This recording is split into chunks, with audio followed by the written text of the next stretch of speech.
යම් කිසි කෙනෙක් අධර්මයේ පතුරවද්දී හොඳට බලන්න ඕනේ අධර්මයේ පතුරවන්නේ රාගයෙන් යුක්තවද, ද්වේෂයෙන් යුක්තවද, මෝහයෙන් යුක්තවද කියලා.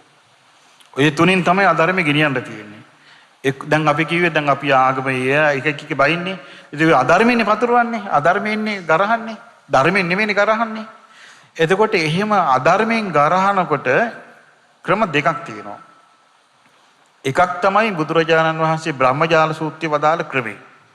බ්‍රහ්මජාල සූත්‍රයේ තියෙනවා ගුරුන් වහන්සේ ගෝලයයි. ගුරුන් වහන්සේ බුදුරජාණන් වහන්සේටත් ගරහ සංඝයාටත් ගරහ යනවා. ගෝලයා බුදුරජාණන් වහන්සේට ප්‍රශංසා කර සංඝයාට ප්‍රශංසා කර යනවා. එතකොට නාලන්දාවේ පාවාරික අඹවණේ ඉදා රාත්‍රියේ නැවතුණා. රැත් ඒ විදිහටම ගුරුන් වහන්සේ බයිනවා ගෝලයා ප්‍රශංසා කරනවා. බුදුරජාණන් වහන්සේ හැබැයි මේ සංඝ පිරිස බොහොම නිස්සද්දව ඉන්නවා කිසි වගක් නැතුව.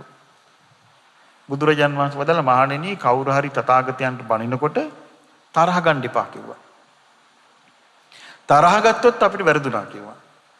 තරහ ගන්න නැතුව බලන්න කිව්වා මේ බැනිල්ල කරුණු සහිතද කරුණු රහිතද කියලා.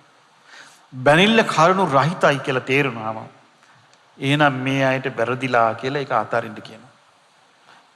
ඊට පස්සේ කවුරු හරි කෙනෙක් බුදුරජාණන් වහන්සේට ප්‍රශංසා කරනවා කියනවා භාග්‍යතුන් වහන්සේට. බලන්න කියනවා මේ ප්‍රශංසාව සුදුසු එකක්ද නැත්නම් ඒක නිකම් අයිති නැති ආරෝපණය වෙන එකක්ද?